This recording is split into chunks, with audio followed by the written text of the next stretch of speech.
Microsoft reste l'entreprise technologique la plus impliquée dans ce génocide. Il y aura donc un certain nombre de spectateurs qui ne comprennent tout simplement pas à quel point cette technologie est utilisée pour contribuer à une machine de mort, qui est l'armée israélienne. Pouvez-vous expliquer cela en détail? Ce que Microsoft fournit à l'IOF et au gouvernement israélien, ces produits sont utilisés ensemble pour essentiellement générer des listes de cibles à Gaza. Ces systèmes Velocity permettent à l'IOF de savoir que cette zone comptera, par exemple, le plus grand nombre de journalistes à ce moment de la journée. Nous savons, d'après leurs conversations, que des personnes seront dans cette tente et ensuite, ils envoient la bombe là-bas. Lorsque Ibtihal Abu Saad a été licenciée par Microsoft pour avoir pris une position très publique concernant la complicité présumée de l'entreprise dans le génocide, elle a fait le choix de placer l'Umma et la justice au-dessus de sa carrière.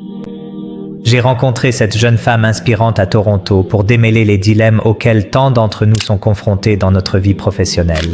Es-tu en train de dire que personne ayant une conscience ne devrait travailler pour Microsoft à ce stade? Nous sommes 2 milliards de musulmans qui pourraient avoir tellement de pouvoir, mais nous ne sommes pas unis. Je ne pense pas qu'il existe une troisième option où tu restes dans l'entreprise et où tu profites simplement, tu sais, de salaires entachés de sang.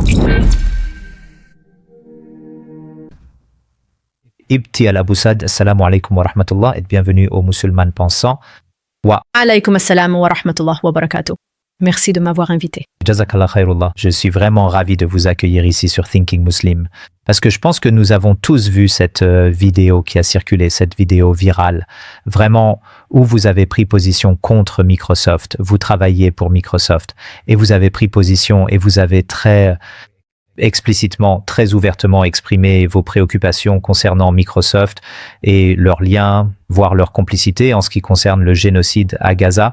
Donc, je voudrais explorer tout cet épisode, mais aussi les implications plus larges pour les musulmans dans la tech, ainsi que, bien sûr, Microsoft en tant qu'organisation et à quel point ils sont vraiment complices. Maintenant, je suppose que le premier point de départ, c'est que vous savez, vous avez finalement perdu votre emploi à la suite de cette prise de position. Il y a certains musulmans qui diraient probablement, qui disent encore, était-ce vraiment la chose la plus sage à faire? N'auriez-vous pas dû rester dans l'entreprise et vous battre de l'intérieur parce que vous aviez plus d'influence au sein de l'entreprise que, disons, à l'extérieur? Comment répondriez-vous à cela? Oui, tout à fait. Oui, c'est un argument que j'ai beaucoup entendu après coup. Une chose que je dirais, c'est que les gens ont vu ce moment viral, cette démonstration publique, mais derrière cela, il y avait des mois à essayer de changer les choses de l'intérieur, comme on dit. Par exemple, nous avons essayé de lancer des pétitions. Nous avons essayé de rencontrer des cadres supérieurs. Nous avons tenté d'organiser, vous savez, des événements plus, entre guillemets, pacifiques sur le campus. Nous avons envoyé des emails. Nous avons envoyé des messages sur Teams. Nous avons vraiment essayé d'explorer ces pistes, n'est-ce pas? Au final, il vaudrait mieux, vous savez, que personne n'ait à perdre son emploi, que tout le monde puisse simplement opérer ce changement en interne.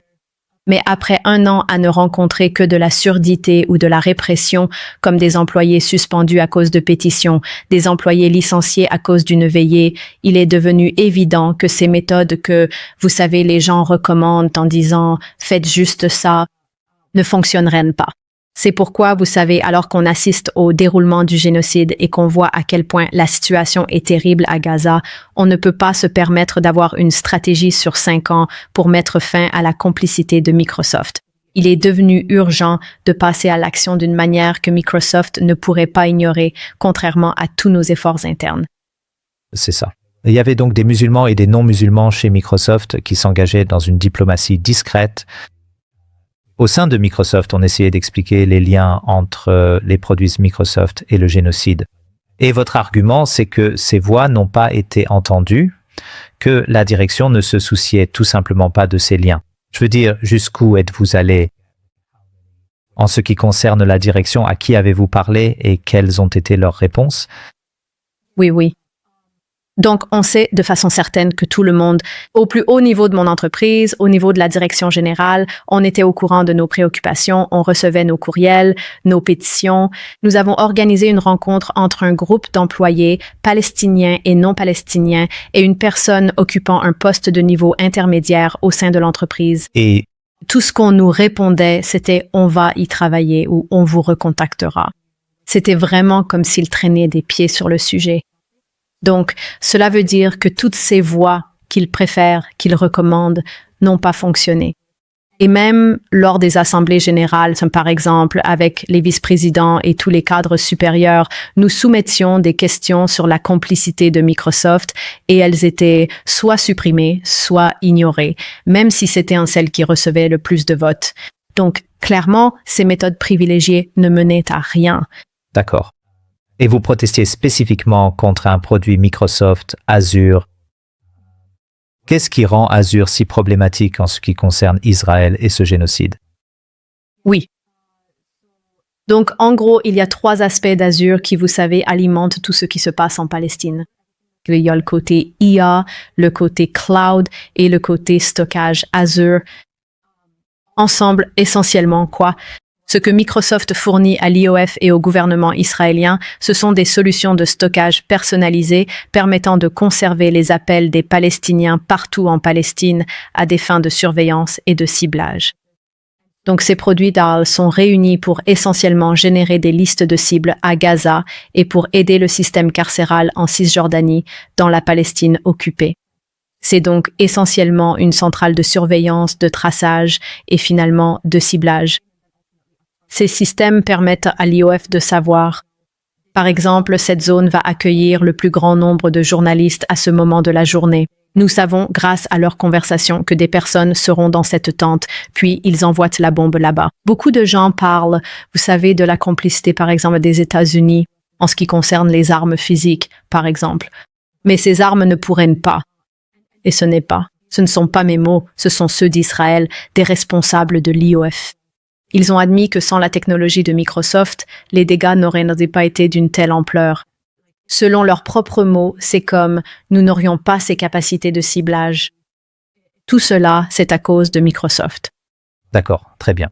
Donc il y aura un certain nombre de spectateurs qui ne comprennent tout simplement pas à quel point cette technologie est utilisée quotidiennement pour surveiller, pour s'immiscer et pour contribuer à la machine de mort qu'est l'armée israélienne. Pouvez-vous expliquer cela plus clairement? Vous avez parlé de surveillance biométrique, de reconnaissance faciale. J'ai entendu parler d'une application appelée Al-Munasik. Qu'est-ce qu'il y a dans ces technologies qui entravent vraiment, voire détruisent la vie des Palestiniens ordinaires? Je dirais oui, comme je l'ai mentionné plus tôt, la première étape, c'est qu'il a été révélé à travers une documentation approfondie que Microsoft envoie une solution de stockage personnalisée à l'unité 8200 pour stocker les appels téléphoniques de tout Palestinien en Palestine. Donc, il y a déjà le fait que le simple accès à ces données, à ce que les Palestiniens communiquent, chaque appel palestinien est stocké. Pas seulement à Gaza, pas seulement dans des zones spécifiques, dans toute la Palestine. Et le fait est que Microsoft va sortir et dire « Oh, nous ne pouvons pas contrôler la façon dont notre solution de stockage est utilisée. » Mais la réponse, c'est qu'il existe des contrats clairs auxquels les employés ont accès et il y a des déclarations explicites du gouvernement israélien sur la manière dont Microsoft s'est assis avec l'unité 8200 et a conçu cette solution personnalisée afin que tous ces appels puissent être stockés. Parce que c'est un volume important, c'est un volume énorme. Et nous avons aussi des données qui montrent, par exemple, que le volume de stockage sur Microsoft Cloud a augmenté de 60% après octobre 2023 selon l'IO. Donc ça, c'est une partie. La première, c'est simplement de suivre chacun des mouvements des Palestiniens. Et ce qui est fou, c'est que même si vous êtes palestinien, disons, au Canada, et que vous passez un appel téléphonique à votre famille restée en Palestine, cet appel peut aussi être ajouté à cette base de données. Donc, c'est comme un immense système de surveillance de masse que Microsoft rend possible. L'autre aspect, l'aspect IA en réalité, c'est de pouvoir transcrire puis traduire ces conversations afin d'en obtenir des résumés. Notre cible va se trouver à cet endroit, ou bien cette zone va être extrêmement peuplée. Parce qu'au final, que vas-tu faire de tous ces appels téléphoniques si tu ne les analyses pas? Donc, c'est le deuxième volet des produits Microsoft, le côté IA, qui consiste à synthétiser toutes les données de surveillance à des fins de ciblage. et même en dehors de Gaza pour aller kidnapper des Palestiniens en Cisjordanie en connaissant leur localisation grâce à ces appels téléphoniques. D'accord. Et dans lien direct avec le génocide? Avons-nous des preuves concrètes que les produits Microsoft sont utilisés à Gaza en ce moment, au-delà des technologies de surveillance dont vous parlez? Oui. Une statistique que nous avons de façon certaine, c'est que dans les 4 mois précédents octobre 2023, comparé aux 6 mois suivants octobre 2023, l'utilisation de l'IA de Microsoft par les FDI a été multipliée par 200. Donc, ce n'est pas un chiffre insignifiant où l'on pourrait penser que c'est une coïncidence. C'est clairement, une fois que ce génocide en cours a commencé, qu'ils ont commencé à recourir à l'IA pour générer ces listes de cibles. Donc, il s'agit essentiellement de générer des listes de cibles, de lieux et d'individus sur lesquels les bombes doivent être envoyées. Je veux dire, vous avez utilisé à plusieurs reprises le mot que Microsoft est complice. C'est une affirmation assez lourde, surtout pour une entreprise qui fournit des solutions technologiques. Je suppose que Microsoft dirait qu'il y a ici de multiples couches de contrats. Il y a des services et des intermédiaires entre les deux. Dans quelle mesure Microsoft est-elle complice lorsqu'il s'agit d'Israël et de la Palestine? Ce qui est drôle, c'est que dans la réponse de Microsoft, je suppose à nos accusations, ils répètent toujours cette chose du genre « Oh, mais nous n'avons pas de contrôle sur la façon dont notre technologie est détournée de son usage. » Ils continuent d'utiliser ce mot « détourner » comme si c'était involontaire, comme s'ils laissaient simplement leur technologie à disposition et que ce client s'en emparait à des fins néfastes. Mais ce que nous savons, c'est que les contrats avec l'armée israélienne et les réunions avec le gouvernement israélien sont très, très ciblés sur ce cas d'utilisation. C'est comme si Microsoft ne le faisait pas. Vous savez, ce n'est pas comme la façon dont j'utiliserai l'IA de Microsoft ou vous non plus. Il s'agit de... Et le PDG s'est vanté d'avoir finalisé le contrat de surveillance en seulement 10 minutes. Il disait en gros « Oh, nous avons eu une réunion de 10 minutes et elle a été tellement fructueuse. » Il y a donc un niveau de soin et d'attention accordé à Israël qui n'est accordé à personne d'autre. Même de la part des employés de Microsoft qui travaillent dans le support technique, c'est-à-dire pour tout incident ou ticket, Microsoft dispose d'une équipe dédiée, voire de plusieurs équipes, en fait qui sont uniquement pour le support technique de ses clients israéliens. Donc, dans l'ensemble, nous avons beaucoup de preuves que Microsoft les traite avec le plus grand soin. Ce n'est pas une utilisation abusive involontaire de la technologie. Je veux dire, bien sûr, Microsoft est une entreprise américaine. Est-ce que c'est l'entreprise américaine, l'entreprise technologique, la plus flagrante en matière de collusion et de complicité dans ce génocide avec Israël et les actions d'Israël? Y a-t-il, d'après ce que vous savez, des entreprises qui sont encore pires? En ce qui concerne les entreprises technologiques, selon les propres mots de responsables israéliens, Microsoft est la plus utile pour eux, ce qui signifie en quelque sorte la plus complice. Beaucoup de gens vont citer Amazon et Google et le fait qu'ils ont le projet Nimbus, qui est aussi un contrat de cloud comme un contrat de stockage avec Israël. Mais ce dont on parle moins, c'est que oui, ce contrat existe, mais ça c'est en théorie, alors qu'en réalité, beaucoup de ces soldats de l'IOF, ainsi que des responsables israéliens, continuent d'utiliser Microsoft Azure à la place, car c'était le contrat précédent. Et ils ne sont pas prêts à passer complètement à Amazon ou Google, donc en pratique, Microsoft reste l'entreprise technologique la plus impliquée dans ce génocide. Comme nous en avons parlé, cela concerne la surveillance, le ciblage, le système carcéral, le vol d'eau. Chaque couche d'oppression d'Israël est, d'une manière ou d'une autre, alimentée par Microsoft. Donc, ce n'est pas seulement un aspect de l'occupation ou de l'apartheid, c'est vraiment chaque aspect du système qui est alimenté. Ibtikal, lors de ton action, tu as parlé à un homme appelé Mustafa Soleimani. C'est un responsable de l'IA chez Microsoft. Parle-moi un peu de Mustafa. Pourquoi as-tu décidé de te concentrer sur Mustafa? Est-ce parce qu'il a un nom à consonance musulmane? Tu sais, qu'est-ce qu'il y a avec Mustafa?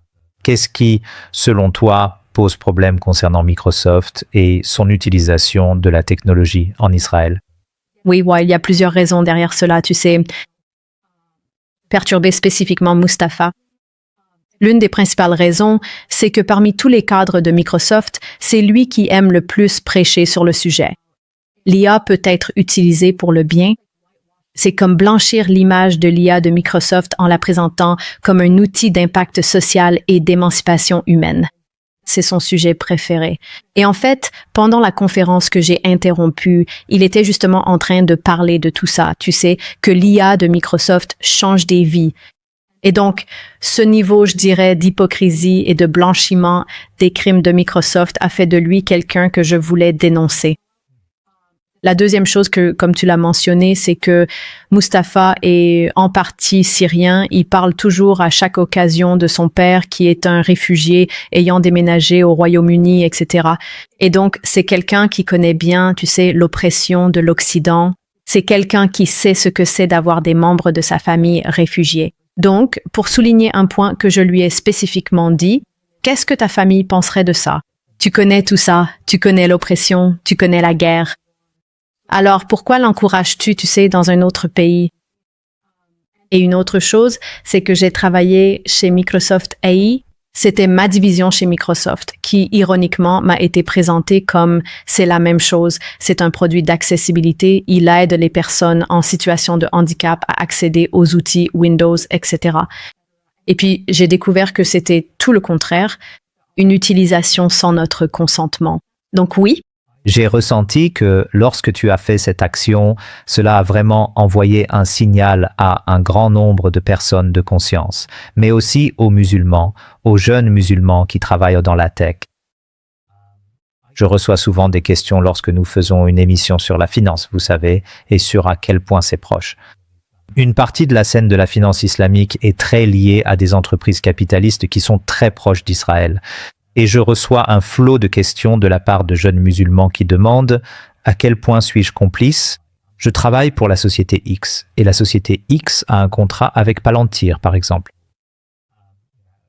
À quel point suis-je complice? Devrais-je quitter l'entreprise?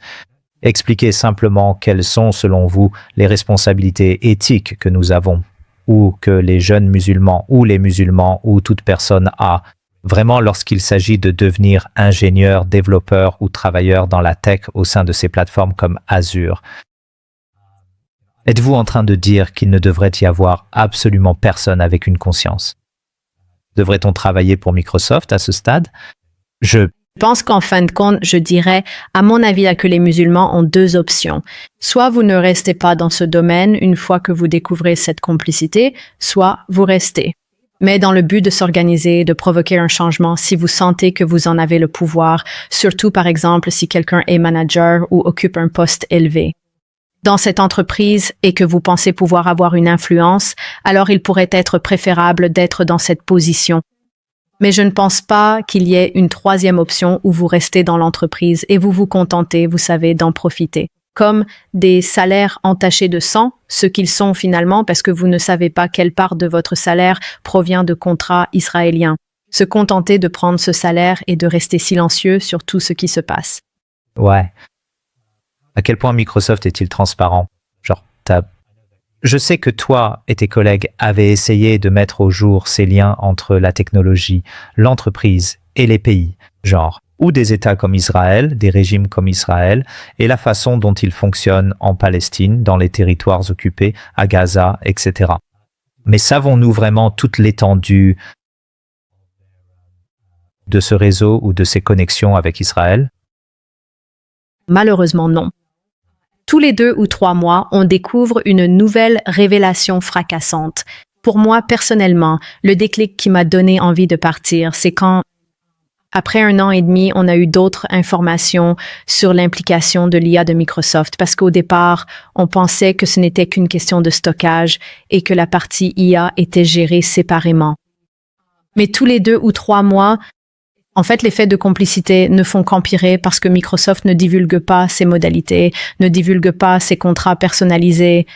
Donc au final, ce sont des journalistes d'investigation et des lanceurs d'alerte qui doivent creuser encore et qui finissent par découvrir quelque chose d'encore plus horrible au fil du temps. J'aurais dû te demander ça au début, mais qu'est-ce que tu étais? Qu'est-ce que tu faisais chez Microsoft? Quel était ton poste chez Microsoft quand tu t'es engagé dans cette action? Alors, j'étais ingénieur logiciel chez Microsoft AI du côté de la parole et de la traduction. D'accord. Donc tu es ingénieur logiciel. Bien sûr, il y a énormément de communautés musulmanes remplies d'ingénieurs logiciels. Nous sommes ici au Canada en ce moment. Et il y a un frère ici qui nous observe, qui étudie actuellement l'informatique, et il est tout à fait possible qu'il devienne ingénieur logiciel. Je pense que cela crée vraiment un dilemme pour les jeunes musulmans. Explique-nous un peu ce dilemme. Par exemple, un jeune musulman consciencieux qui veut faire du bien pour son Ummah, qui ne veut pas que son travail, son œuvre contribue à un génocide. Explique-nous ce dilemme et comment on devrait prendre une décision concernant une future carrière dans la tech. Je pense qu'il y a tellement d'aspects dans cette décision qui finissent par pousser beaucoup de gens, moi y compris, comme en 2021 quand j'ai quitté l'université. Il y a beaucoup de facteurs qui poussent les gens vers les grandes entreprises tech en particulier. L'un d'eux, c'est simplement la sécurité de l'emploi, comme le fait de savoir que tu es dans un endroit où il y a beaucoup de postes, où tu peux avoir une évolution de carrière, devenir vice-président, devenir ceci, cela. Ça rend ces entreprises plus sûres et attractives. Il y a aussi, franchement, tout simplement le prestige, ce que je pense, et heureusement, ça commence à s'estomper. Comme l'image d'Amazon, Google, Microsoft, qui étaient considérés comme les endroits les plus prestigieux où travailler, ce qui maintenant, vu leurs implications, s'estompe d'une certaine manière. Mais donc, ce n'est pas seulement les étudiants eux-mêmes qui décident, par exemple, « OK, j'adore Windows et je veux travailler chez Microsoft ». Il y a aussi ces aspects sociétaux. Je dirais qu'au final, il y a deux alternatives à simplement, vous savez, suivre ces parcours-là. L'une d'elles, c'est que quand on parle de la complicité de ces entreprises, beaucoup de gens vont dire, eh bien, quelle est l'alternative, n'est-ce pas? Par exemple, à mon travail, on utilise l'un de ces trois pour, par exemple, nos documents, pour notre Drive, parce qu'il y a simplement la question, qu'est-ce qu'on peut utiliser d'autre?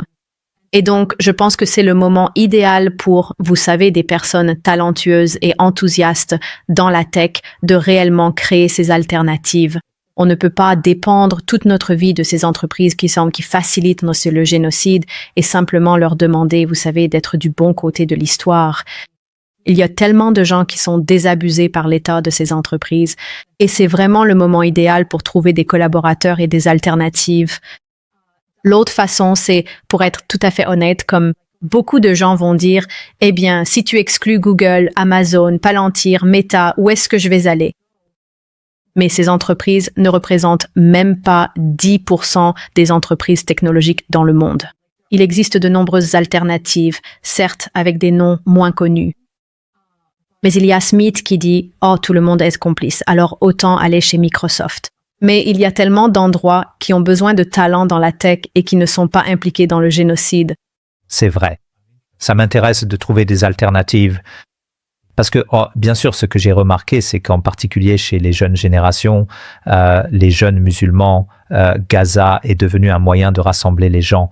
Et on a vu une collaboration incroyable au sein de la communauté tech et au-delà pour essayer de trouver des solutions à ces problèmes insolubles, à ces grands défis auxquels l'Oumma est confrontée. Est-ce que tu soutiens qu'il faut vraiment réfléchir sérieusement à créer nos propres écosystèmes technologiques, qui soient indépendants de ces grandes entreprises de la tech? Oui, exactement. Et ce n'est pas seulement aux jeunes diplômés, tu sais, d'aller lancer leurs propres projets. C'est aussi à nos institutions d'aider au financement, d'aider avec des incubateurs, d'aider avec le mentorat. Je ne dis pas que ça va juste être, tu sais, 5 personnes qui se réunissent et qui, d'un coup, changent tout. C'est aussi, je pense, un changement de mentalité où, au lieu de simplement espérer que les choses s'améliorent dans ces entreprises, il faudrait plutôt que nos mosquées, nos grands donateurs, investissent aussi leur argent et leur soutien dans la création de ces écosystèmes alternatifs. Vraiment.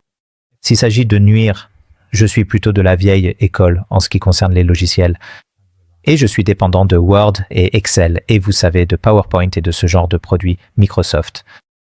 Devrais-je vraiment utiliser, vous savez, Office dans ma vie quotidienne ? Compte tenu de ce que vous venez de dire à propos de cette complicité, de ce lien avec Microsoft et Israël.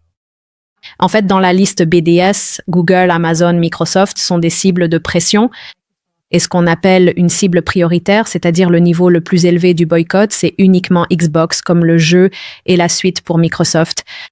Et la raison à cela, c'est que même le comité national BDS s'en est rendu compte, car, encore une fois, nous n'avons pas ces alternatives et nous avons pris du retard dans la création de nos propres outils.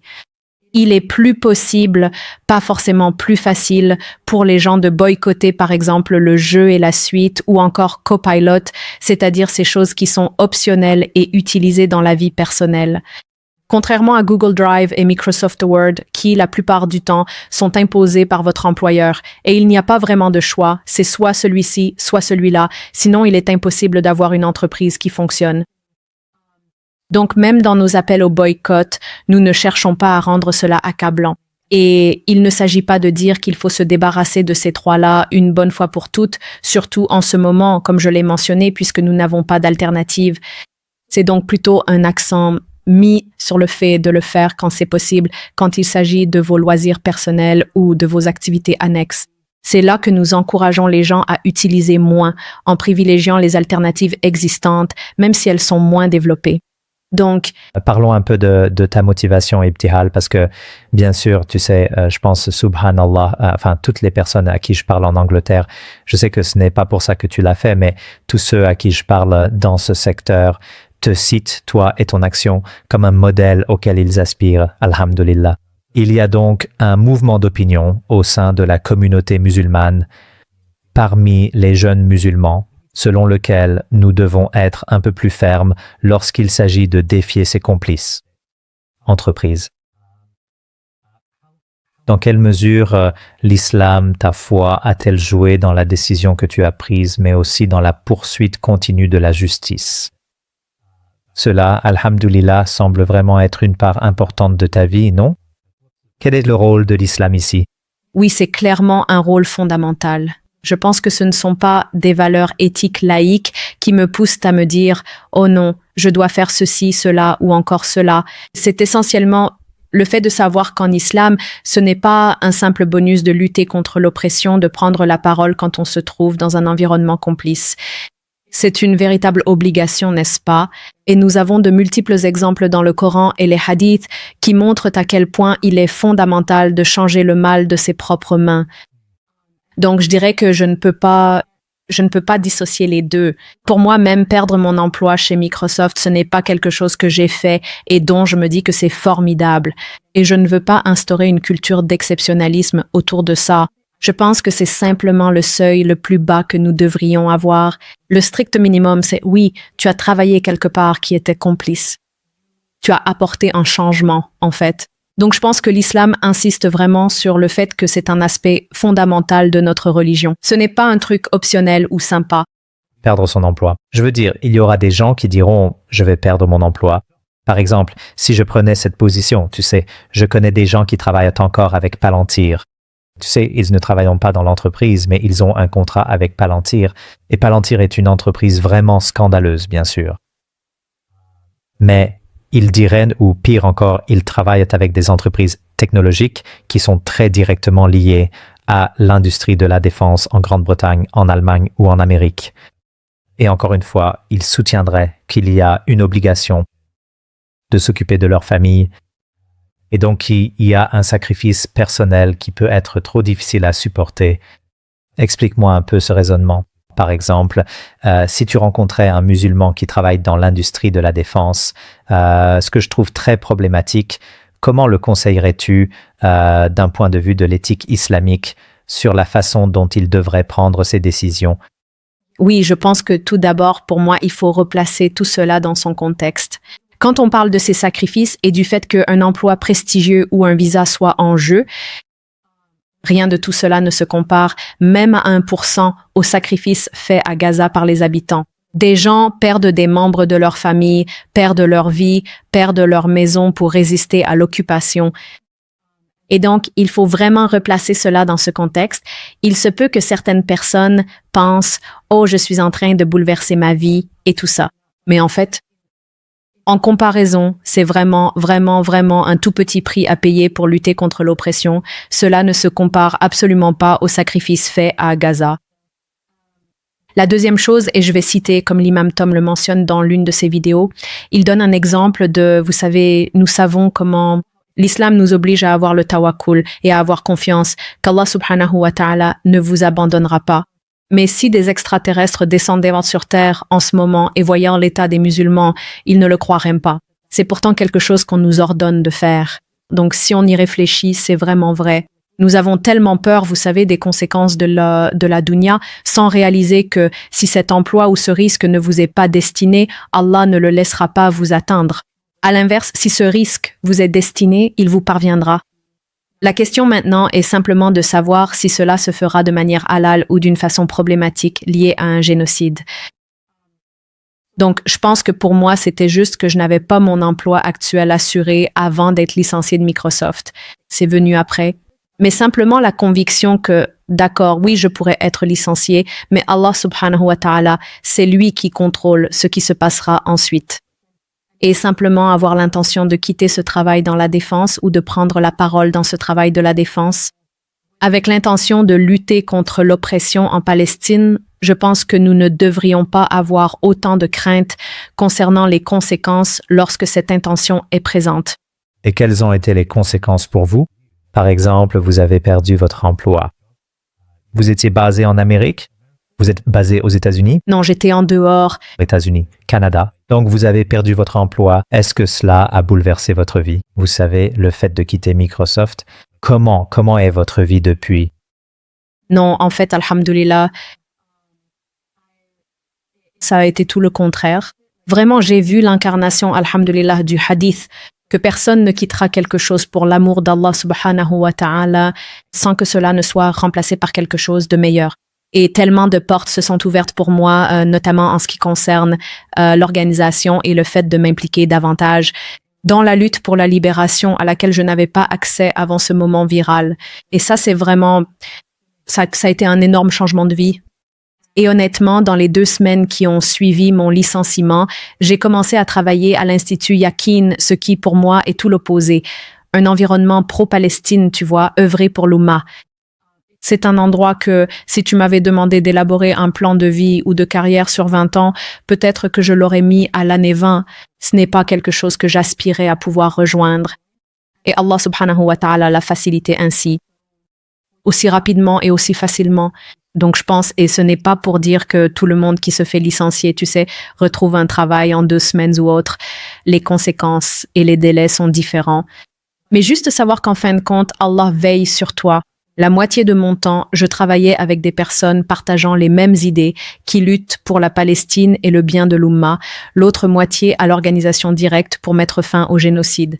Ce fut une expérience transformatrice. Louange à Allah. Parlez-moi de l'UM, du groupe No Azure for Apartheid. Expliquez-moi cela, s'il vous plaît. Oui, donc c'est un groupe qui a commencé il y a un peu plus d'1 an par des employés de Microsoft qui, en gros, travaillaient à mettre fin au contrat entre Microsoft et Israël. Ce sont donc des personnes qui ont essayé individuellement d'emprunter les voies que j'ai mentionnées, comme les pétitions, les questions. Et cela n'a servi à rien. Ce groupe s'est donc formé afin d'avoir une structure organisée qui travaille directement à faire pression sur Microsoft pour qu'ils abandonnent ces contrats. Et depuis, il s'est vraiment développé et compte actuellement des employés actuels et d'anciens employés. Beaucoup de personnes ont été licenciées depuis le début de cette année, voire depuis octobre de l'année dernière. Donc oui, nous nous sommes simplement organisés de différentes manières pour faire pression sur Microsoft dans plusieurs domaines, pour qu'ils réalisent non seulement que c'est moralement inacceptable de maintenir ces contrats, mais aussi que cela leur coûte cher. Par exemple, vous perdez des employés, tous vos événements sont perturbés de façon embarrassante. On actionne tous les leviers possibles pour que le maintien de cette complicité coûte plus cher à Microsoft que de simplement, vous savez, divulguer et se désengager. Tu travailles pour Yaqin et je comprends. Enfin, j'ai été un peu impliqué là-dedans, mais je comprends. Yaqin, avec un certain nombre d'autres organisations, s'engage à créer des collaborations. Je crois qu'ils appellent ça le GEM Summit. Est-ce que tu en sais quelque chose? Peux-tu m'en dire plus sur cette initiative? Parce qu'il semble que cela rassemble non seulement des gens de la tech, mais aussi des personnes du monde entier dans divers secteurs. Je crois qu'ils ont défini 8 secteurs de collaboration. Peux-tu nous en dire un peu plus sur James, s'il te plaît? Oui. Donc, Yakin, comme beaucoup d'autres organisations, y compris Omatics, a identifié ce dont nous parlions. Nous sommes vraiment en retard en termes de structure et de soutien institutionnel. Nous sommes tellement dispersés que nous sommes tellement de musulmans, avec tant de talents, avec tant de ressources. Mais nous ne mettons pas tout cela ensemble pour construire des écosystèmes alternatifs, pour avoir en quelque sorte nos propres talents dédiés à la résolution des problèmes. Donc, c'est essentiellement essayer de combler ce trait. Honnêtement, c'est triste de voir que nous sommes 2 milliards de musulmans qui pourrions avoir tellement de pouvoir, mais nous ne sommes pas unis. Donc, tout tourne autour de l'unité et, tu sais, de relier différentes institutions entre elles. Et donc l'idée est de rassembler, de coordonner les membres, les experts, ceux qui sont probablement au début de leur carrière, pour coordonner ces énergies, afin que nous commencions à construire des alternatives aux systèmes occidentaux qui existent, ou aux systèmes complices qui existent. Je veux dire, c'est l'idée derrière James, j'imagine. Je comprends. Oui, et pas seulement dans la tech. En fait, globalement, avoir, un cadre unifié de l'OMA pour... Je veux dire, à quel point est-ce important? Parce que j'ai remarqué, je ne l'avais pas vraiment compris avant James, mais il m'est apparu que l'un des plus grands problèmes auxquels nous sommes confrontés, c'est que nous ne collaborons tout simplement pas en tant que MMA. Et je pense que tu as probablement remarqué cela dans le domaine de la tech. Parle-nous de cela, s'il te plaît, de notre manque de collaboration. C'est quelque chose que, par exemple, les sionistes font vraiment bien, alors que nous, non. Il y a un ensemble clair d'objectifs à atteindre, tu sais, des buts communs pour lesquels tout le monde se rassemble et chacun est en quelque sorte dédié à un aspect de ces objectifs de réussite. Alors que j'ai l'impression que pour nous, un gros problème, c'est qu'il y a beaucoup de secteurs où il y a des musulmans. Je pense qu'il y a encore cette perception que nous n'avons pas d'autre choix que de travailler avec des outils occidentaux, de fonctionner dans des systèmes occidentaux.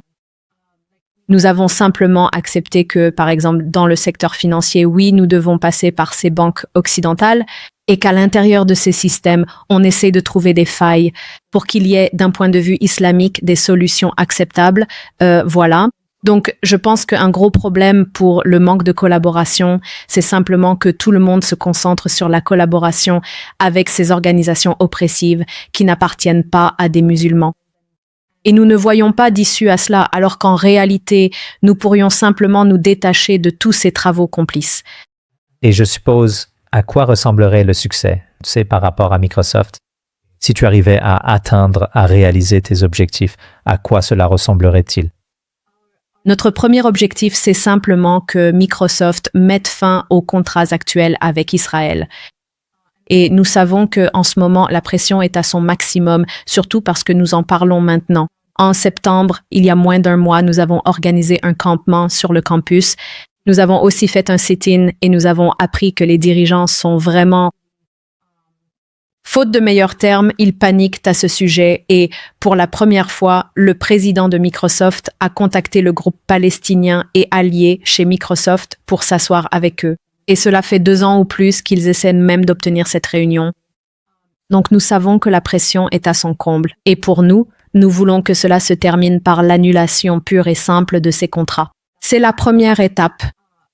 Mais au-delà de ça, Microsoft reste investi en Israël de différentes manières et ils ont des centres de données et des bureaux en Israël.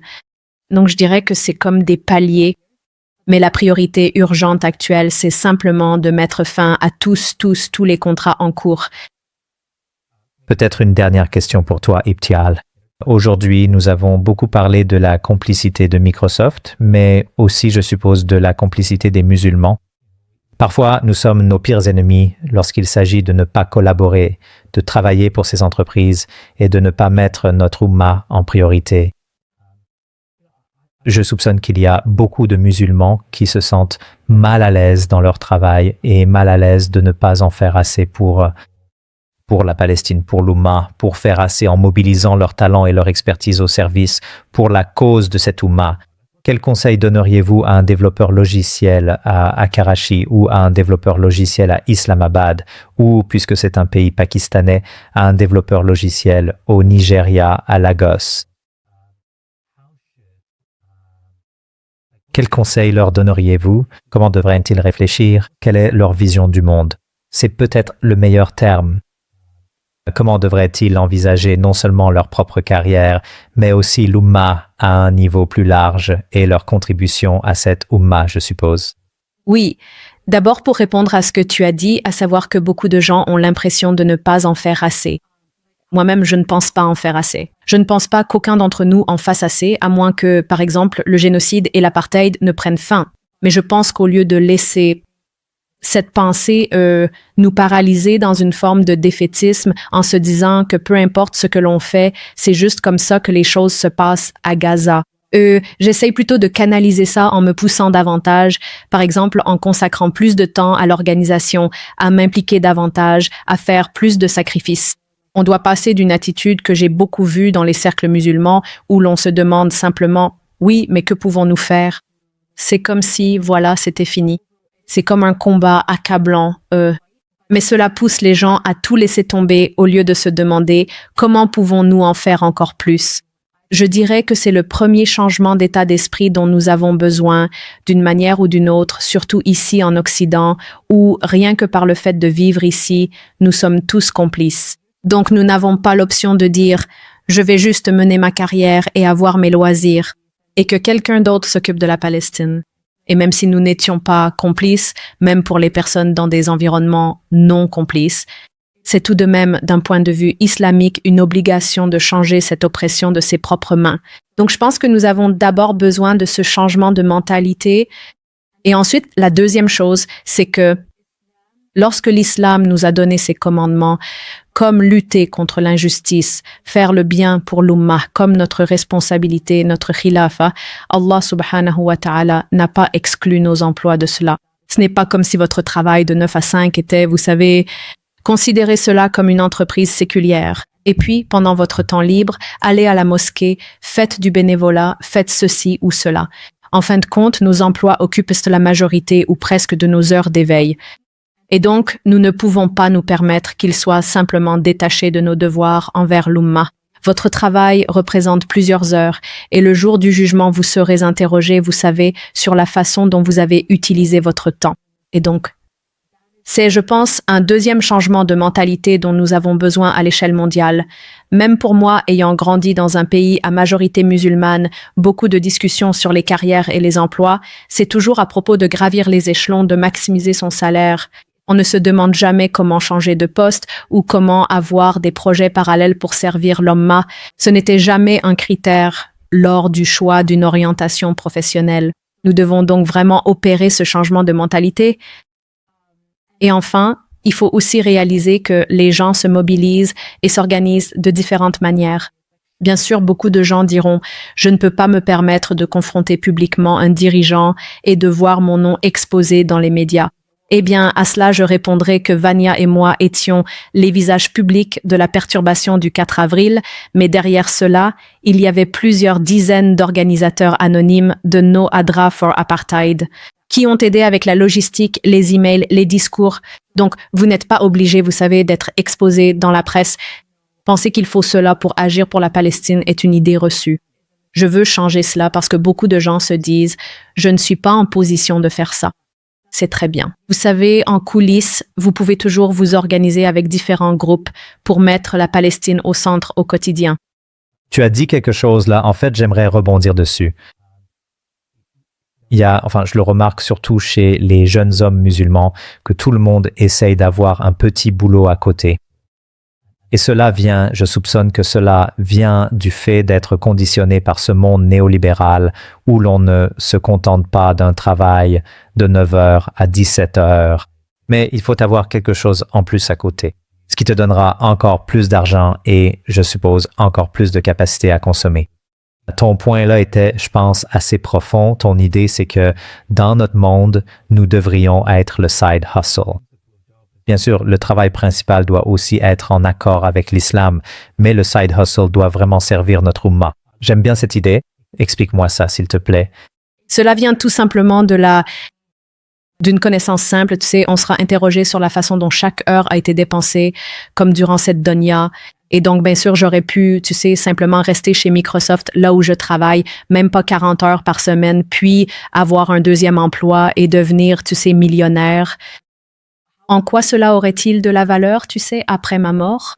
Je pense qu'on doit sortir, comme tu l'as dit, je ne veux pas rejeter entièrement la faute sur nous en tant qu'individus. Il y a beaucoup de médias que nous consommons qui poussent, surtout en Amérique du Nord, qui insistent, ce récit du style, il faut s'activer, gagner autant d'argent que possible. Mais l'urgence la plus pressante en ce moment, c'est par exemple la libération de la Palestine. Ce sont tous les mots d'Umar. Genre, je pense que nous, de la même manière que j'ai mentionné, ces changements de mentalité aussi, avoir comme Akira, comme des lunettes teintées de genre. En quoi cela contribue-t-il à ma vie après la mort? Par opposition, vous savez, à plus de plaisir matériel et à plus de confort dans ce monde. Jazakallah. Khair. Ibtal Haboussat, Jazakallah Khair. Merci beaucoup pour votre temps. Qu'Allah accepte vos efforts. Dans Khair wa ayakum. Merci beaucoup de m'avoir invité. Jazakallah Khair. wa ayakum.